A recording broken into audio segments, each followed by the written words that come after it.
Olá, amigos internautas. Estamos começando mais um Trabalhismo na História.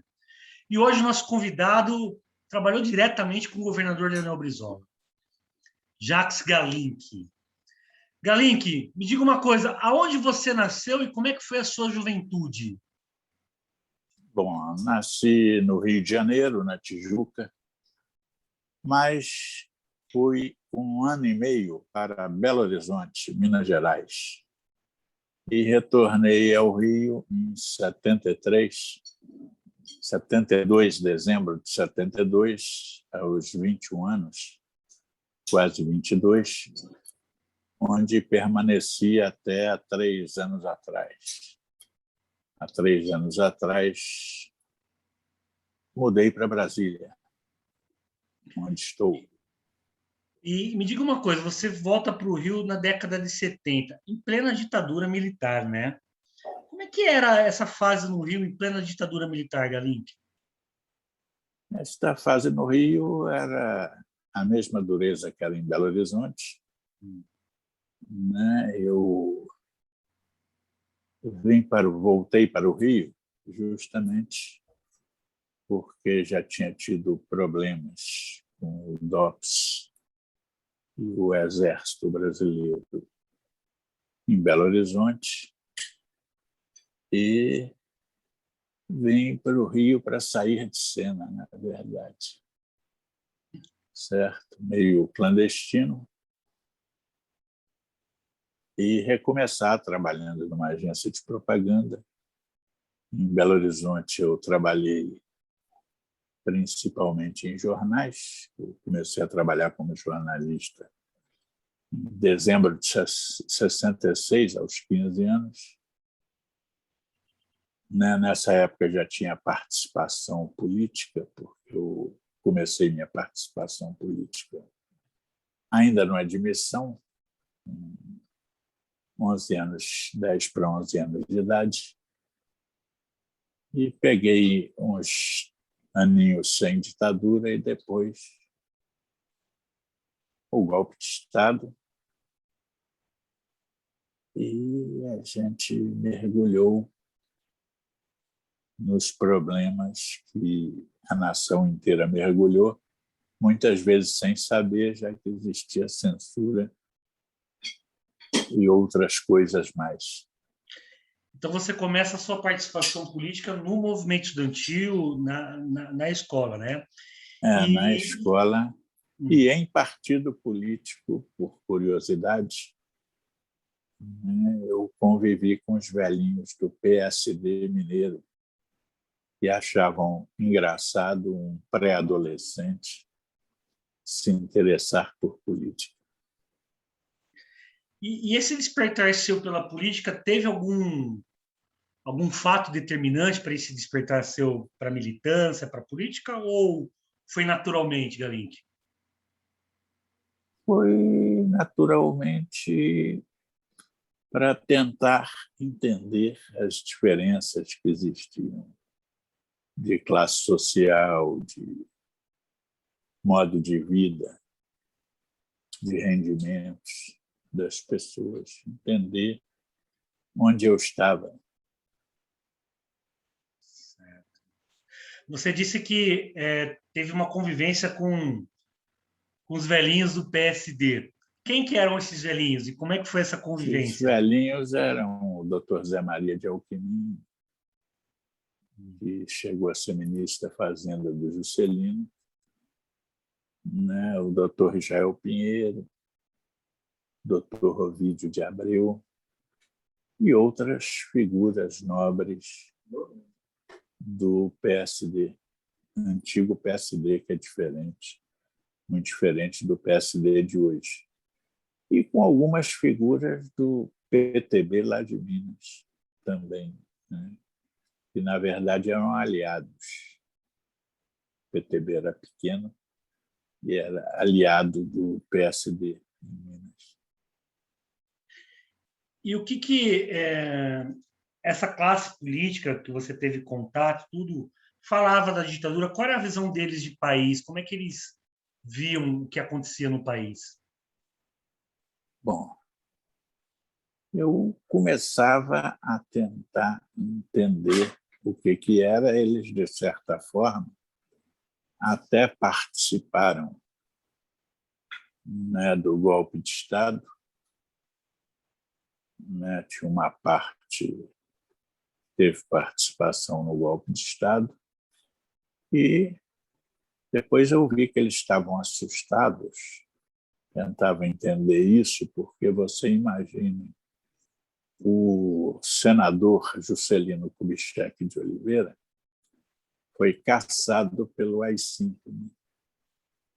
E aí o doutor Zé Maria de Alckmin, que participava diretamente, né, participou diretamente, claro que deve ter sido combinado entre eles, do golpe, certo? Ao começar a receber a imprensa, querendo saber como que ele viu a cassação, né? Como que ele recebeu a cassação do senador Juscelino Kubitschek, ele simplesmente respondeu que recebeu pelo Telex. Bem cara do Ou seja, Alckmin, né? Era uma figura pitoresca o Alckmin, né, Galink? ou seja, claro que na época eu não entendia bem essas coisas. Depois comecei a entender que ele não podia falar para eles manterem parte dos pés no poder, né? Porque era a única maneira de tentar se salvar, certo? Então, foi todo mundo levando.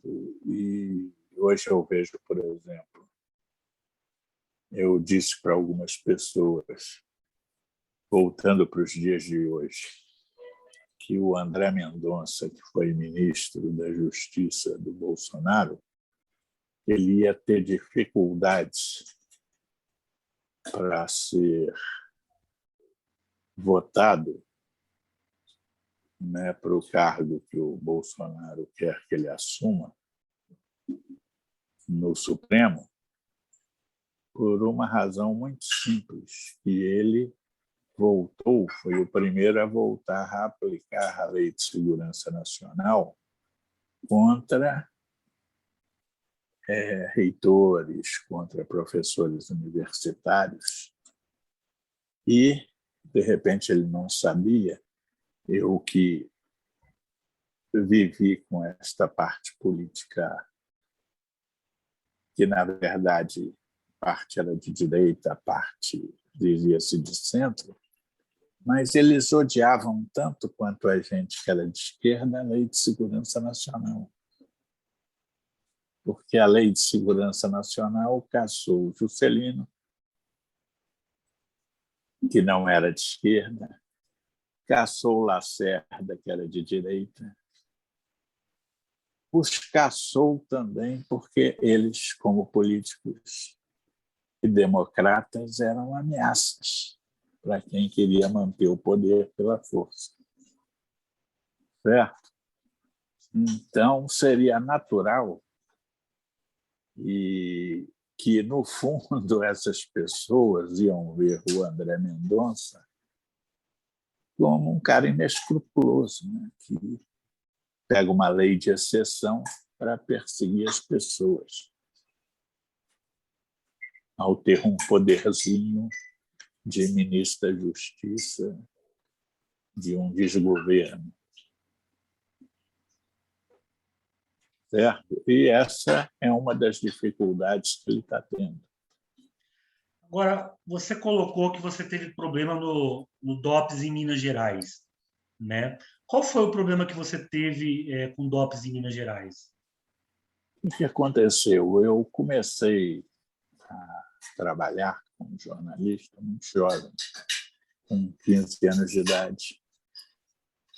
E na minha redação, na redação que eu participava, evidentemente a maioria eram pessoas de esquerda, alguns militantes em organizações clandestinas, que eu militava também, apenas eu era contra a luta armada, tentava fazer com que eles não participassem da luta armada, porque eu achava que não era lógico, porque não tem como você lutar, nós não tínhamos armas, não tínhamos treinamento e não tínhamos dinheiro. E o outro lado tinha arma financiada pelo Estado, treinamento financiado pelo Estado, ainda recebia salário, certo? Então, era uma luta meio esquisita, certo? Como acabou sendo. Eu achava que, no máximo, se podia fazer alguns atentados, que era um negócio de guerrilha mesmo, não de você tentar enfrentar da maneira como queriam enfrentar, como se fossem duas forças. Só um era uma força, o outro era o Gabeira, magrinho, né?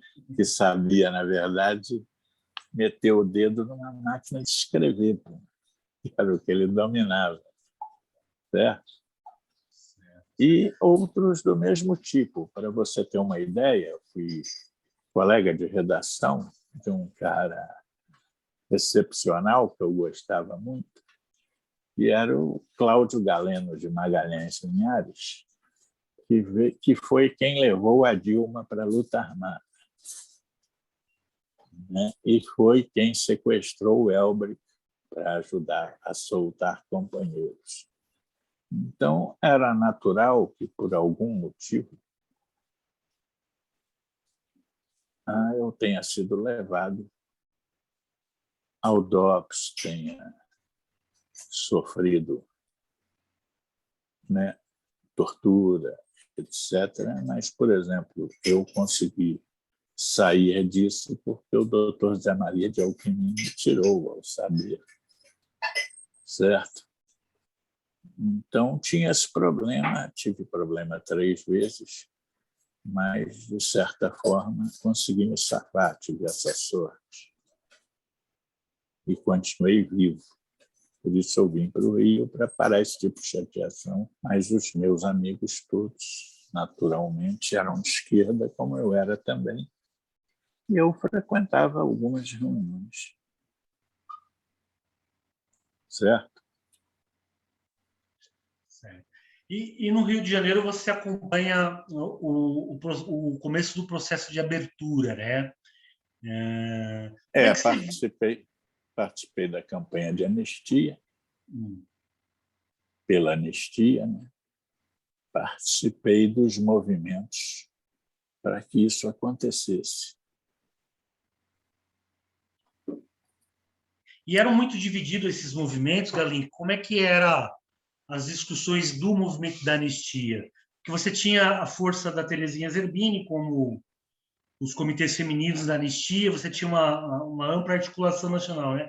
Mas a esquerda sempre foi muito fracionada, né? Sempre muito dividida, né? Como é que era esse movimento da anistia que você participava? Não, no movimento da anistia eu não vi essa divisão. Não. Essa divisão ocorreu antes disso, né? Com a própria divisão das organizações. Algumas organizações que eram mínimas, porque as pessoas achavam que tinham que conduzir cada grupo a seu modo, e viraram exércitos, às vezes, de uma dúzia de pessoas. Né? Agora, a esquerda foi dividida na questão ideológica, como os partidos políticos foram divididos. Em Minas, essas divisões, né, de esquerda existiam, mas talvez eram menores. Como em Minas, a divisão dos próprios partidos, o mineiro tem uma forma mais simples de fazer política, pode parecer mais complicada, mas só para você ter uma ideia, né? Você tinha o PSD, que era um partido grande, a UDN, que era um partido grande, o PTB, que já era menor, o Partido Republicano, que também era menor, mas essas forças, de certa forma, se uniam no governo. E, às vezes, existia em Minas, por exemplo, todos os estados tinham um banco estadual, né? Que fazia parte do governo do estado. Minas sempre teve 3 bancos estaduais. Um era o Banco do Estado de Minas Gerais, o outro o Banco de Crédito Real de Minas Gerais, que a sede era em Juiz de Fora, e o outro a Caixa Econômica do Estado. Então, servia, na hora, o partido que fizesse o governador, certamente ia ter o Banco do Estado, que era o maior, a segunda força ia ter o Banco de Crédito Real e a terceira a Caixa Econômica. Era uma divisão implícita do processo eleitoral, a divisão dos bancos. Exatamente. Agora, você falou uma coisa muito interessante, que é a peculiaridade do mineiro fazer política, né? É um jeito diferente, né? A gente que não é de Minas, então, como é que você identifica essas peculiaridades da política mineira, a grande diferença da política mineira, Galindo? A grande diferença é que você demora mais tempo a ver os votos cristalizados, os eleitores, né, definidos, porque muitas vezes o mineiro esconde o jogo em para quem ele vai aderir até o final da eleição. Fazem até uma piada lá que o mineiro só apoia um candidato a governador depois que ele toma posse e sai o Diário Oficial. Tá certo. Mas você disse que participou do movimento da anistia e foi aprovada a anistia ampla, geral e irrestrita.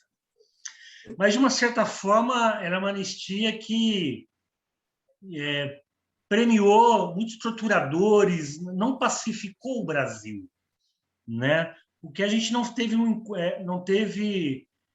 olhou no espelho da história. Como é que você analisa hoje, passado tantos anos da anistia, como é que você analisa a anistia no Brasil, Blink? Era muito difícil, né? Primeiro, a gente achava que era difícil que a anistia pudesse dar certo. Então, achou-se melhor, né? Porque os militares tinham medo, claro, do que iria acontecer no dia seguinte. Eles achavam que iam virar vítimas depois, porque alguns certamente se excederam. E, na negociação, como sempre, a esquerda era o grupo mais fraco e teve que aceitar, né, as condições que foram colocadas, como não ter revanchismo, que era o principal medo, né, de quem bateu. Tem aquele velho ditado de quem bate não se lembra e quem apanha nunca se esquece. Certo?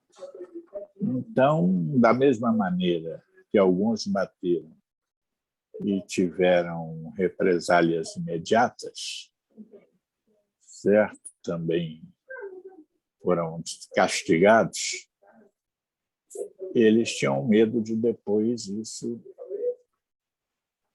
virar contra eles. Então, eles toparam uma anistia em que eles ficavam isentos. É tipo um acordo hoje que os advogados dizem, você faz um acordo com outra parte que não é o acordo ideal. Mas você tem que se considerar satisfeito plenamente, porque você fechou um acordo, então o assunto morreu. E foi feito dessa forma. Agora, a anistia proporcionou a volta de muitos companheiros que estavam exilados. Um deles, obviamente, foi o Brizola. Como é que você viu a volta do Brizola e a sua aproximação com o Brizola? Isso aconteceu em 79, né? E tínhamos um grupo de pessoas que fomos pegar o Brizola no aeroporto.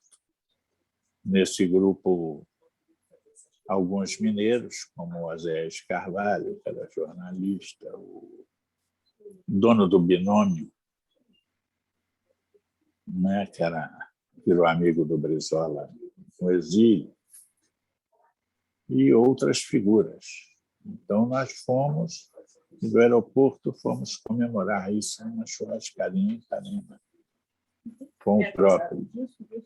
E, a partir daí, né, o Brizola começou a formar o PTB, seria o PTB, né? Tentou retomar o PTB, eu cheguei a assinar a ficha do PTB, acho que foi em 79 mesmo, e foi devagarzinho.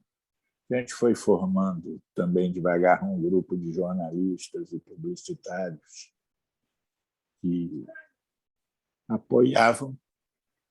Em 82 já era PDT, né? Em 82 a gente tinha um grupo de comunicação com mais de 100 jornalistas que participavam do grupo.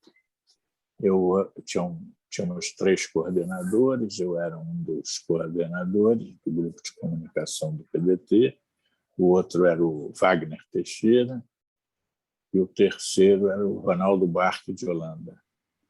E a gente tinha excelentes jornalistas, como o Milor Fernandes, o Jaguar, o Fausto Wolff. Mas isso você já está falando em 82, certo? Já, 82. eu pulei aí, já que você falou do Brizola, tirei a fase do PTB, que foi uma articulação que o Golbery acabou dando partido para Vargas, né? Para a filha do Vargas, a filha de direita. A sobrinha, né? A sobrinha de direita, e restou ao Brizola fundar o PDT, que era pouca gente na época, né? Então, essa questão aí essa questão da fundação do PDT, você participou diretamente disso, né? E no Rio, o Brizola se instalando no Rio de Janeiro, isso foi motivo de grande movimentação no Rio de Janeiro. Como é que foi esse início do PDT, da montagem do partido, essa corrida toda de se montar o partido? Como você viu e participou dessa montagem dos anos no ano de 80 do PDT, quando o Brizola perde a sigla do PTB? Olha, era uma montagem difícil, apesar de existir um carinho muito grande com o Brizola e além da competência do nosso engenheiro.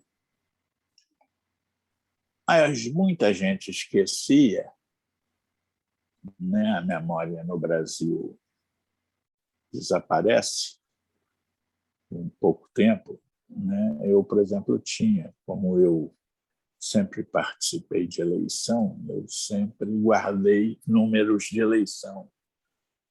E eu não me cansava de dizer que a gente iria subir na eleição, conseguir atrair uma boa parte da população, principalmente porque o Brizola era muito conhecido no Rio, certo? Ele podia ter 2%, 3% de intenção de voto, por exemplo, que era o que falavam, mas o Brizola, em 62, tinha sido o deputado federal mais bem votado do estado da Guanabara. Em 62, o Brizola foi candidato a deputado federal no antigo estado da Guanabara e teve 37% de todos os votos. Uma marca até hoje inalcançável, né? Ninguém alcançou. Aí tem o filho do Bolsonaro, faz 1 milhão de votos em São Paulo, diz que é o mais votado do país. Mentira. É só você pegar o colégio eleitoral do Rio e ver quanto que dá 37% de todos os votos. Essa é a marca do grande campeão Brizola, que, infelizmente, não chegou à presidência da República para mudar esse país. Mas, no Senado, ele virou herói nacional, está no livro dos heróis. Agora, o Brizola, quando se lança candidato a governador do Rio de Janeiro em 82, muito pouca gente acreditava na eleição do Brizola na campanha de 82. Você participou diretamente dessa campanha. Foi você que criou o bordão da campanha do Brizola de 82 ou não? Não. Quem criou o Brizola na cabeça foi o cidadão que era o assessor de imprensa do Brizola, que era o Wagner Teixeira. O Wagner Teixeira foi o primeiro assessor de imprensa, e o Wagner Teixeira era um profissional altamente experiente, né? Conhecia bem a eleição, teve uma agência de relações públicas muito boa no Rio, e o Wagner Teixeira criou o Brizola na cabeça. E o Brizola tinha pavor disso, o Brizola não gostava, não. Eu falava que era muito bom, e o Brizola dizia, não quero isso porque isso vai lembrar o jogo de bicho, vai lembrar o tóxico. E a gente, nada disso, isso é um termo popular de quem vai ganhar, de quem está em cima. E o Wagner, inclusive, registrou num cartório esse Brizola na cabeça. O Bocaiúva Cunha, que foi nosso deputado federal, foi do PTB, eu adorava e tentava vender isso, tanto que muita gente achava que foi criado pelo Bocaiúva. Mas isso foi criado pelo Wagner Teixeira, e eu tentava colocar na cabeça do nosso governador, e ele rejeitava. Mas aí aconteceu que eu e o Wagner decidimos, né, com um pouquinho de dinheiro que a gente tinha, fazer um folheto e fazer uma centena de bonés com Brizola na cabeça. E aí, quando o Brizola viu que todo mundo queria aqueles bonés, né, e que todo mundo só falava nisso, perto dele, ele resolveu adotar e mandou fazer mais bonés com Brizola na cabeça. E as próprias pessoas faziam sozinhas, entendeu? Cada um que tinha um dinheirinho dos militantes mandava confeccionar. No final, você sentia na campanha, Galink, o crescimento do Brizola, a adesão à campanha do Brizola? Como é que era na rua, o termômetro da campanha de 82? Olha, a gente sentia isso na rua, né? Porque, por exemplo, tínhamos um grupo que fazia propaganda nos ônibus para pegar um atacado de pessoas. A gente subia no ônibus igual ceguinho, despanfletava o ônibus todo e fazia um discursozinho falando da importância da eleição, daquela eleição e da importância do Brizola ser eleito, do Darcy, do Saturnino senador. Né? E isso as pessoas foram sentindo, isso foi pegando rapidamente, de repente o vento começou a soprar, e com certeza, naquela Proconsulte, né, na verdade, roubaram mais de 1 milhão de votos, porque a gente sentia nas ruas que a diferença era enorme, muito grande. Não era uma diferença de 300 mil votos. Mas, como conseguiu-se parar o roubo da Proconsulte, para você ter uma ideia, o pessoal da Brizolândia, foi um movimento que nasceu sozinho, tinha mais de 500 pessoas. Vamos voltar agora à questão da Proconsulte, certo? Uma das pessoas importantes nessa questão da Proconsult foi o César Maia, né? Engano. Não? Eu acho que isso é um engano. Por que isso é um engano? Porque quem foi importante foi a Rádio Jornal do Brasil, com o Procópio Mineiro. Quem descobriu e pegou o roubo, que estava fazendo a contabilidade ao mesmo tempo, era a Rádio Jornal do Brasil, chefiada pelo Procópio Mineiro no jornalismo. O César Maia apenas se aproveitou disso, ficou sabendo e se acoplou a isso. Agora, a entrevista que o Brizola bom dá... oportunista que ele sempre foi. A entrevista que o Brizola dá à comunidade internacional, denunciando a fraude no Rio de Janeiro, foi fator decisivo de recuarem? Foi porque, se o Brizola não fizesse isso, a Rede Globo, por exemplo, estava dando o resultado da Proconsult, certo? Se o Brizola não tivesse sido iluminado por isso e marcado logo com a imprensa internacional, a gente não conseguiria reverter. Isso foi decisivo.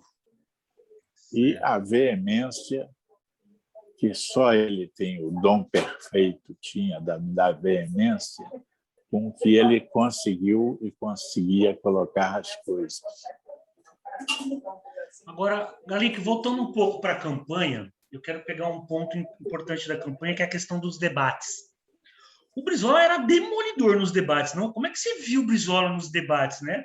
Porque também foi um fator importante a participação do Brizola nos debates, né? Porque o Brizola, apesar de todo mundo que em volta dele tinha medo de levar esporro dele, mas o Brizola era um cara que ouvia as pessoas e, antes de um debate, ele se preparava com 20, 30 pessoas diferentes, em grupos de meia dúzia, que ele chamava quando achava importante, e pedia para as pessoas fazerem as perguntas mais cabeludas, né, para ele, na hora, se defender e já ir preparado para qualquer coisa que fizessem com ele de pergunta, certo? Qualquer provocação. Então, alguns faziam pesquisas leves e outros, perguntas leves, e outros faziam perguntas pesadas. Eu, de vez em quando, faziam perguntas que eu ouvia, que as pessoas faziam de provocação mesmo. Ele ficava aborrecido, porque ele precisava ficar aborrecido na hora, para se aborrecer menos na hora que a pergunta caísse para ele, que ele não podia entrar em confronto publicamente. Né? Ele ficava aborrecido, às vezes, dava tipo um puxão de orelha, né? Mas respondia e depois falava, não, fez bem de perguntar isso, entendeu? Ele aceitava plenamente porque ele sabia que precisava ser preparado para a provocação. Certo. Agora, como é que você avalia o primeiro governo do Brizola no Rio? Ele ganha as eleições, contrariando as expectativas, né? E assume o governo do estado do Rio de Janeiro. Como é que você avalia o governo do Brizola, o primeiro governo do Brizola no Rio de Janeiro? Foi um governo, né, que a gente não tinha maioria na Assembleia. A gente tinha o PMDB do Chagas. Para você ter uma ideia, o MDB não era PMDB, era MDB. Na eleição, eu fiz um cartaz em que eu coloquei PDT, terminava assim, PDT, oposição sem ladrão. Por que isso? Porque o MDB do Chagas Freitas e do Miro Teixeira também era oposição. Era oposição ao governo federal ou era um partido de oposição. Então, para diferenciar a nossa oposição da oposição deles, o slogan seria PDT oposição sem ladrão. E o governador olhou aquilo ali e falou: olha, a gente não pode fazer essas coisas e tal. Aí foi lá dentro, pegou um copo d'água para ele e falou assim: olha, vamos mudar isso para oposição sem cumplicidade. Entendeu? Tá certo. Então, você tinha que ser light nas coisas. E o governador, o Cláudio Moacir, que era o chefe do PMDB na Assembleia, ficou batendo até fazer um acordo e entrar para o PDT. Foi a única maneira do governo ter maioria na Assembleia. E a gente teve que aturar o Cláudio Moacir, e depois acabou saindo porque viu que ele ia ficar no partido, mas não ia ter nenhuma vantagem por causa disso, ele não ia ter direito de roubar, porque ninguém ali ia roubar, certo? Então acabou saindo, ótimo, mas durante algum tempo ele teve, como o Miro veio também, mas o Miro tinha mais classe, né? E o Miro deve ter esquecido as bandalhas que ele fazia e parou de fazer bandalha. Certo? Agora, uma das figuras chaves do governo do Brizola, como é que você viu o Darcy Ribeiro? Como é que você via essa questão da educação do Brizola, essa obsessão pela educação do Brizola no primeiro e também depois teve no segundo governo, né? A figura do Darcy Ribeiro e os CIEPs. Bom, o Darcy Ribeiro era uma figura máxima da educação, era querido por todos. O programa de educação era excepcional. Então, ninguém, todos apoiavam. Não tinha ninguém que eu conhecia que não conheci ninguém que não gostasse do Darcy. Certo? Tinham a oposição aos projetos dele, eles colocavam que o projeto era caro, etc. Mas que houve a resposta para isso, né? Uma resposta simples, que por mais caro que seja uma escola, será sempre mais barato do que a ignorância. Certo? Então, o projeto foi feito, o governador ele tinha prometido durante o governo fazer 500 CIEPs, mas não havia dinheiro para fazer no orçamento para fazer 500. Então, isso causou um problema no segundo governo, porque ele fez 250 CIEPs, ele não, o governo, na cabeça dele, ele achou que tinha feito os 500, chegou no outro governo, quando falamos, eu e um amigo meu, um outro publicitário, que só tinha 250, o Brizola não acreditou e nós tivemos que fotografar CIEP por CIEP e fazer uma placa. Combinamos com o Brizola de numerar o CIEP e fotografar para ele ver que eram só 250. Nós, então, começamos a fazer a numeração justamente pela data de construção de cada um.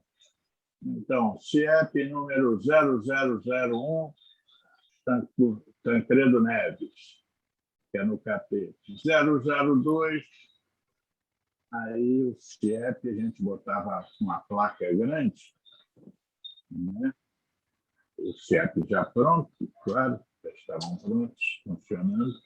A placa é grande, o número dele, para poder contar, porque os CIEPs eram iguaizinhos, faziam parte da paisagem. Então, a única maneira de contar foi numerando eles com essa placa. E agora, aí o governador mandou fazer, no segundo governo, os outros 250, que acabaram sendo 263, acho que acabou em 503, de 500 alunos. Então, o CIEP melhorou a vida de milhares de crianças que passaram a poder estudar de verdade, né, a fazer as lições de casa, como o Brizola dizia, onde, como o professor manda as crianças fazer uma lição de casa, a criança mora junto no mesmo cômodo com 10. Não tem um pedacinho onde ele possa sentar, estudar e fazer uma lição. Por isso, ele estudava à tarde e fazia lição de casa no CIEP à tarde. Tinha todas as alimentações, toda a higiene, banho, e aprendia a viver. E no alto de cada CIEP ainda existia, se escolhia um PM, que um casal, cujo marido era PM, e o casal não tinha filhos e desejava ter filhos para criar crianças que estavam em situação de risco e salvar essas crianças. Era na cobertura do CIEP isso. Isso funcionou muito bem, salvou muita gente e deveria ter sido replicado pelo Brasil inteiro. E hoje nós teríamos uma outra face de país. A primeira aula no CIEP era o café da manhã, né? Exatamente.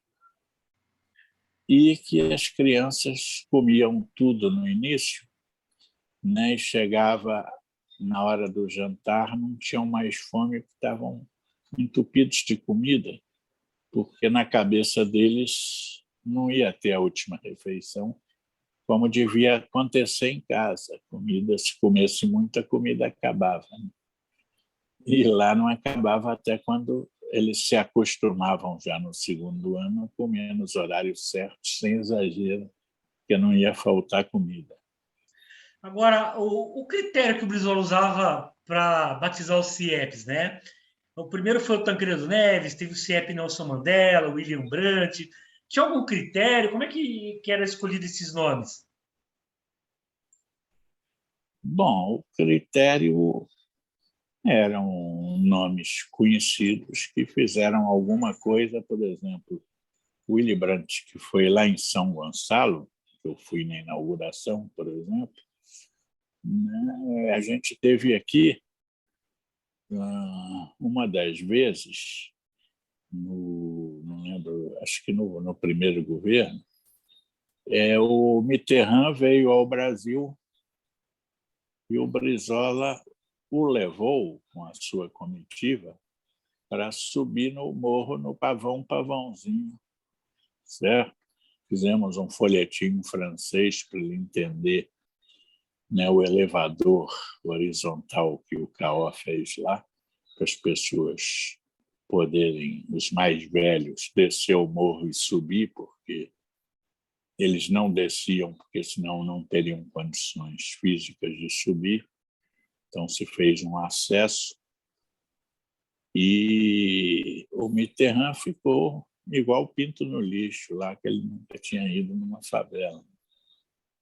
Então, não lembro se o Willy Brandt esteve ou se alguém da Alemanha esteve na inauguração do CIEP, mas eu acho que teve alguém do governo alemão. Ele mostrava para os dirigentes internacionais saberem a realidade que a gente vive aqui e os problemas que a gente tinha que resolver. Agora, um outro ponto polêmico do primeiro governo do Brizola foi a construção do Sambódromo, né? E a Globo bateu, tal. Como é que você acompanhava essa polêmica do Sambódromo, Galindo? O Sambódromo foi uma decisão rápida. O que acontecia no Sambódromo? Você tinha um carnaval, aquilo passava 6 meses montando aquelas arquibancadas e depois 6 meses desmontando. Quando acabava de desmontar, estava na época de montar de novo. E atendia mal as pessoas e custava caro, além de ter o problema de segurança. e não ajudava a desorganizar o carnaval. Aí o Brizola ou alguém teve a ideia de fazer o sambódromo ali, eu acho que foi o Darcy, certo? O Brizola comprou a ideia e se fez num tempo recorde. E a Globo não transmitiu a primeira vez, né, porque publicou que tinha rachadura, que risco de cair, e não transmitiu o desfile, e o desfile foi um sucesso. Né? Aí quem transmitiu foi a TV Manchete. E a gente teve problema, por exemplo, para encher o sambódromo, justamente por causa da campanha da Globo de que o sambódromo iria cair. E nós montamos, o Wagner Teixeira, que teve essa ideia, né, da gente sair para vender os camarotes, porque se os camarotes não iam conseguir ser vendidos normalmente se deixasse por conta da procura. Então, a gente fez um planinho de marketing, conseguiu vender os camarotes todos e, a partir daí, se encheu as arquibancadas também.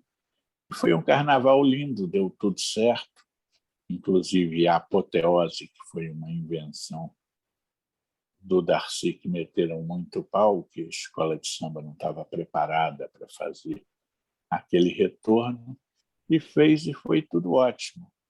Né? Tanto que a piada depois disso é que, 100 anos depois, nos escombros do sambódromo, um guia turístico certamente iria dizer: olha, o sambódromo foi criado por 3 grandes sambistas, por isso que deu certo. Leonel Brizola, Darcy Ribeiro e Oscar Niemeyer. Certo. Agora, Garic, você é um cara... mais do que certo. Você é um cara da comunicação. E o Brizola começa o governo brigando muito com o Jornal do Brasil, depois com a Globo. Quer dizer, o Brizola sempre teve uma relação muito difícil com os barões da imprensa, né? Como é que você, um homem de comunicação, via essa briga toda do Brizola com a Globo, com o Jornal do Brasil? Como é que você analisa isso? Bom, a gente tentava explicar para ambos os lados os erros que eles cometiam. Cometiam acertos também, mas cometiam erros. Para você ter uma ideia, só no segundo governo Brizola, quando o Globo fazia uma matéria contra o governo, fazia sempre, o Brizola fazia um tijolaço, certo? Aí publicava esse tijolaço em todos os jornais, menos no Globo, que era quem dava porrada. E eu e outras pessoas estávamos, na época, a assessora de imprensa, que era ótima, era a Marta Alencar, né? Todos tentavam convencer o Brizola que não precisava brigar, que existiam outros caminhos, né? Que era algo que se resolvia, não que ia acabar a porradaria, mas diminuiria, não se acirrando a briga e defendendo os pontos de vista. Mas você vê que só no segundo governo Brizola, o Globo estava fazendo uma matéria de chamada de primeira e página inteira dizendo que os CIEPs tinham as piscinas superfaturadas. E citava lá a Miami Piscinas, e o cara da Miami Piscinas, eles citaram o preço errado, escreveu uma carta para o Globo pedindo para desmentir, porque o CIEP pagava um preço muito menor do que o preço que ele vendia no varejo. Tinha saído errado. O Globo não desmentiu, ele mandou a carta para o governador. Aí a carta terminou na mão do Fernando Brito, o Brizola passou para o Brito. Aí eu estou lá no Palácio e o Brito estava redigindo lá um tijolaço para submeter lá ao Brizola. Aí me mostrou o tijolaço para ver o que eu achava. Aí eu comecei a ler e me deu um site lá, eu criei um anúncio, né? E falei, Brito, acho melhor a gente fazer um anúncio, que o tijolaço servia para os militantes lerem que esse era o objetivo real do tijolaço. Mas era um desperdício, porque o povo, todo mundo, não lia o tijolaço, só os militantes mesmo. E eu criei o seguinte anúncio. Mostrei para o Brito parou de fazer o tijolaço, que gostou do anúncio, mandei marcar na agência o layout, e o Brito levou para o Brizola adorou o anúncio, me mandou publicar em todos os jornais, menos no Globo. Aí eu fui lá, tirei o Brizola de uma solenidade, eu disse para ele que tinha que publicar no Globo. Ele falou, o doutor Roberto Marinho não vai publicar esse anúncio. Eu falei, vai, que é obrigado. Eu aposto que vai. Ele falou, então vê lá. Aí ele topou. O anúncio subiu para o doutor Roberto Marinho lá para a sala dele, demorou 2 horas para voltar, e ele mandou publicar, ele apurou, viu que a gente estava falando a verdade, e ele publicou no alto da página 9. E era o anúncio de todo o governo, não era o melhor, não, mas o Brizola sempre dizia que esse era o melhor anúncio da vida dele. Sabe qual que era o título? Fabricante de piscinas desmente fabricante de notícias. Muito bom, muito bom. E esse anúncio saiu no Globo. Eu vou mandar depois para você um print dele. Claro. O Brizola faz o seu primeiro governo no Rio, sai muito bem avaliado e vai para a disputa presidencial em 89. Era o encontro do Brasil com a história.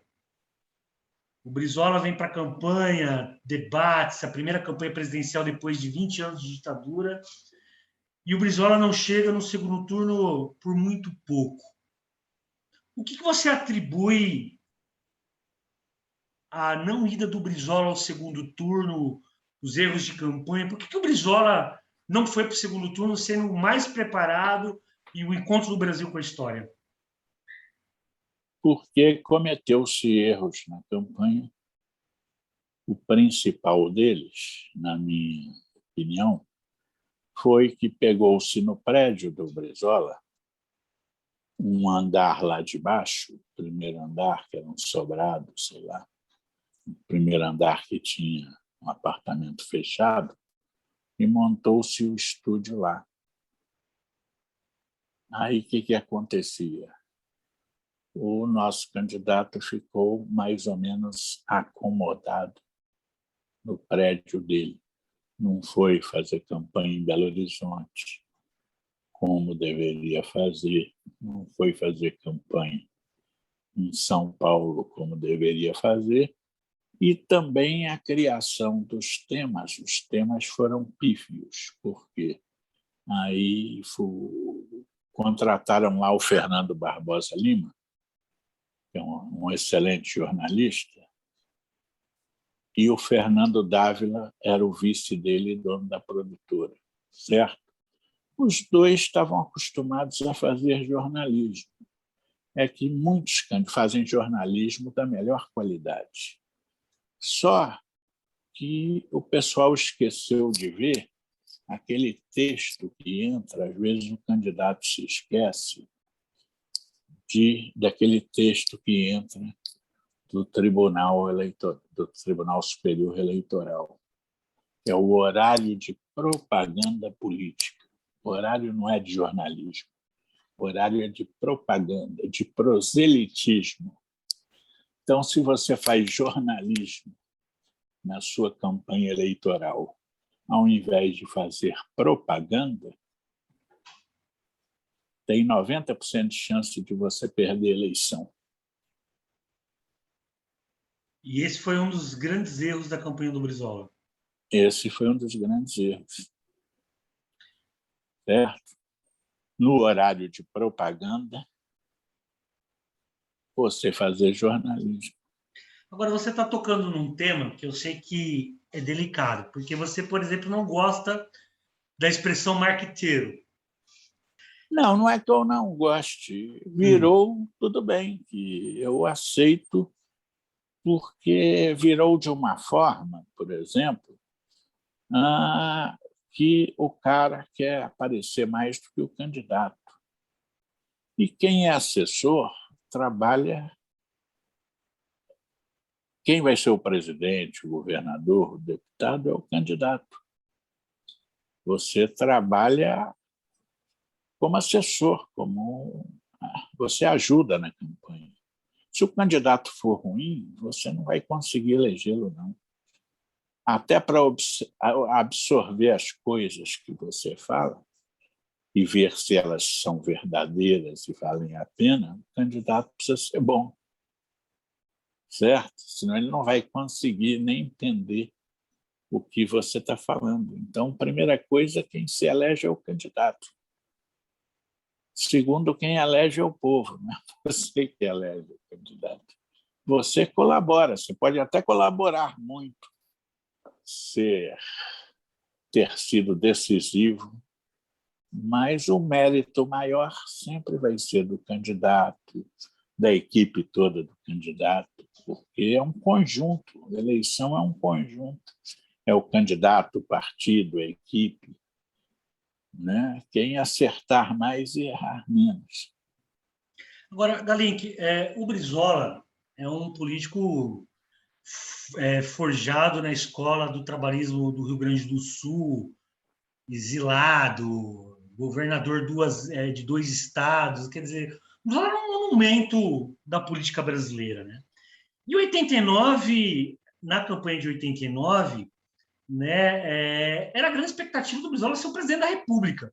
O Brizola é um candidato diferente das outras candidaturas, pela história, por toda a sua trajetória. Como é que você via isso? Olha, para você, eu na campanha de 89, as coisas que eu contribuí eram específicas. Não estive à frente porque tinha um outro tipo de organização. Mas eu vou te mostrar, por exemplo, nas que eu participei, por exemplo, na campanha das diretas, numa campanha de um prefeito de São Gonçalo, do Edson Ezequiel, num período em que o candidato, em que o Brizola estava mal na imagem, certo? Eu insisti, e o Ezequiel também, para o Brizola vir gravar o apoio dele, porque o Ezequiel era do PDT e o Brizola sempre foi do PDT, o Ezequiel, na época, e o Brizola era o grande líder, não importa se estivesse mal. O Brizola foi lá, na maior boa vontade, gravou o que a gente achava que seria a fala adequada dentro das coisas que ele falava, e eu fui com o Brizola até o elevador, que era num prédio. Aí o Brizola me disse o seguinte: olha, fale para o Ezequiel que eu estou mal na fita nesse momento, que ele fique à vontade para não colocar no ar a minha fala, que pode atrapalhar a eleição dele. Este era o Brizola, que tinha consciência das coisas todas e se colocava como um cidadão comum. Não estou bem nesse momento, eu posso atrapalhar. Pensem nisso e não coloquem no ar só para me agradar, não. Se você fiquem à vontade, se vocês acharem que eu vou atrapalhar, não coloquem no ar. Agora, Galink, depois de 89, o Brizola disputa 94, mas o Plano Real elege o Fernando Henrique. Em 98, ele é vice do Lula. Como é que você analisa a postura do Brizola abrindo mão de ser candidato a presidente para ser vice do Lula? Pois é, ele achou que poderia contribuir e aceitou o serviço, né? Ao mesmo tempo, um dia eu não estive nessa gravação, mas eu vi uma gravação que ele fez programa do PDT algum tempo depois, né, próximo a 1 de dezembro, ele falando o seguinte do Lula: vejam vocês, este Lula já está andando até de terno Armani, mudaram o corte de cabelo dele. Ele que disse que veio para mudar, ele é que está sendo mudado. Entendeu? Certo. Nas horas Agora, certas, ele falava as coisas. E na hora que ele achava importante, que era serviço, ele aceitou o serviço do sapo barbudo. agora você tem uma ligação de amizade, de trabalho também com uma figura extraordinária do PDT, que foi o Caó, né? Quem era o Caó? Quem que é esse homem, o autor da lei contra o racismo? Pois é, o Cauã não. O Cauã foi presidente do Sindicato de Jornalistas do Rio 2 vezes, né, baiano, e o Cauã no Rio, ele inicialmente ele não participava do movimento negro, até porque ele era jornalista de economia. Então, ele foi editor de economia do Jornal do Brasil. E ele era o único negro na época, que era editor, que era redator de economia e depois editor, e ele estava sempre com os grandes empresários e com os líderes de indústria, ministros, etc. Né? Era um redator brilhante, bacharel em direito ele, e era um cara que tinha jogo de cintura, tanto que foi presidente do Sindicato de Jornalistas 2 vezes, e eleito e reeleito, né? E foi secretário do Trabalho do governo Brizola, Trabalho e Habitação. Era uma pessoa excepcional, mas, mesmo não sendo atuante no movimento negro, fez a lei principal, né, que veio substituir a Lei Afonso Arinos. E ele fez uma lei para defender todos, não só os negros, mas os nordestinos. Se você lê a lei, né, ela é contra o preconceito de uma maneira geral. E, infelizmente, os delegados de polícia amenizam e não aplicam a Lei Caó, porque a Lei Caó é dura como tinha que ser, que ela não admite fiança. O cara ficaria preso mesmo até ser julgado.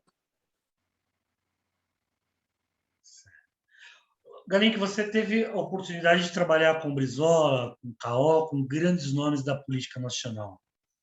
Hoje a gente vive uma pobreza imensa na política nacional. Não tem mais grandes líderes, você não tem... Como é que você vê hoje o quadro político nacional, depois de ter trabalhado com tanta gente grandiosa? Qual que é a sua análise da política hoje? Eu acho, né, todo mundo visivelmente se vê que o quadro ficou menos significativo. Nós tivemos grandes nomes no Brasil e acredito que um dia voltaremos a ter. Eu acho que tudo isso foi um resultado da própria ditadura, onde os quadros não puderam renascer daquelas cinzas, daquele período de exceção. A proibição fez com que a perseguição, muita gente desistisse da política. E a política foi se transformando até chegar a um ponto em que nós tivemos, na última eleição presidencial, um candidato que só ganhou a eleição porque ele não teve tempo de televisão e aí ele não pôde falar. Não falando, ele ganhou a eleição. Porque se ele tivesse tido espaço, ele ia falar o que ele pensa e ia perder. Então, chegamos ao ponto em que o eleito é aquele que não fala e normalmente não pensa. Agora, a gente vive uma era, Galink, onde o pensar, o raciocinar virou um insulto, né? Nós vivemos hoje a época da ignorância, do fake news. Você que é um homem de comunicação criativo, te angustia essa era de tanta ignorância hoje?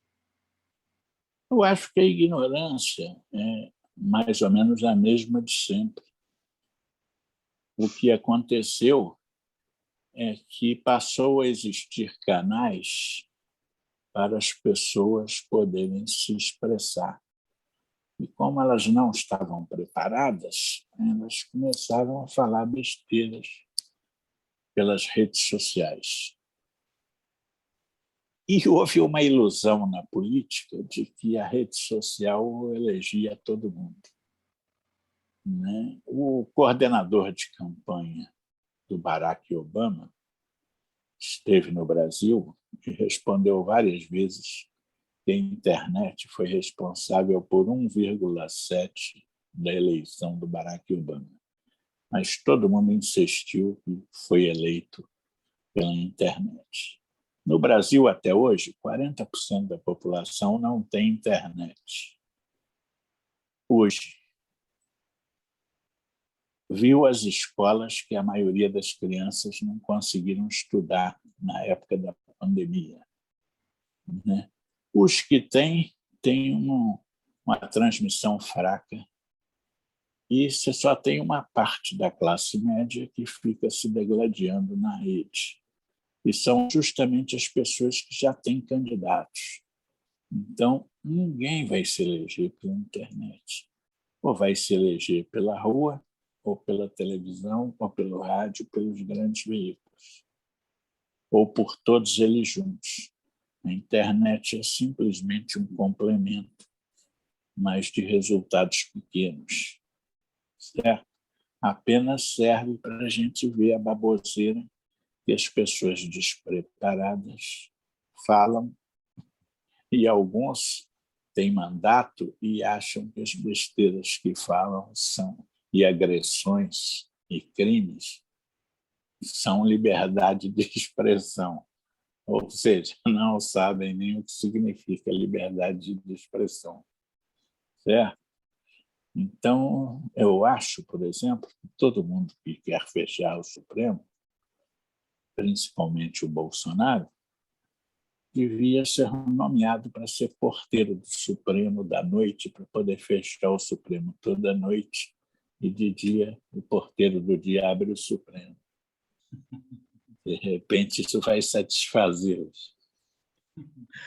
Agora, acham que a grande solução é fechar o Supremo, fechar o Congresso, quando a grande solução é melhorar isso tudo, prestar atenção em quem vota, e aí estará tudo resolvido. Agora, esse seu diagnóstico sobre a questão da internet, das redes sociais, mas elas têm uma grande influência na sociedade, né? Apesar dessa sociedade.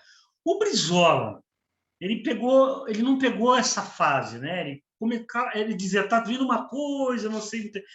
Como é que você imagina o Brizola com internet, com rede social? O que você que trabalhou com ele, o que você imagina que seria? Olha, o problema da internet é que ela é uma rede fria, entendeu? Se você utilizá-la como televisão ou como rádio, aí você muda um pouco. Eu acho que ele usaria o canal dele como televisão, como rádio, que funcionaria. Você, na internet, as outras coisas, você consegue divulgar coisas, mas você não consegue o convencimento que é a mesma notícia que você dá aqui, você dá no Jornal Nacional. Entendeu? No Jornal Nacional ela tem um calor imediato, atingindo as pessoas de uma maneira geral, rapidamente. Na internet ela é mais demorada e fria. Então, a repercussão não é a mesma, não tem comparativo. É mais um veículo, mais um meio que você tem, mas não é o decisivo. Entendi. E me diga uma coisa, Galimpo, qual foi a última vez que você viu o Brizola? Seu último encontro com o Brizola? Foi há pouco tempo antes dele se hospitalizar, né, que eu, inclusive, sugeri para ele que a próxima vez que ele fosse dar uma porradinha na Globo, eu sugeri uma frase que ele acabou não usando porque nos deixou, acredito. E foi a seguinte frase: pior do que a imprensa marrom é a imprensa marinho. Muito bom, muito bom. Galim, que deixa uma mensagem para os trabalhistas e as pessoas que não conheceram e não vivenciaram a história que você viveu. Qual a mensagem que você deixa para eles? Eu acredito que nós todos juntos, vocês juntos, participando, né, da luta por melhores condições de vida para todos, melhores condições gerais, por melhores condições para o país, para a população, vão aparecer líderes e, quem sabe, esses líderes nós teremos alguns que sejam pelo menos 50% do Brizola já está de bom tamanho, certo? Todo mundo vai gostar. Gostaria muito de agradecer a entrevista que você concedeu ao Centro de Memória, o Trabalhismo na História. Muito obrigado e o Trabalhismo na História volta com o próximo programa. Até mais. Até mais. Um abração.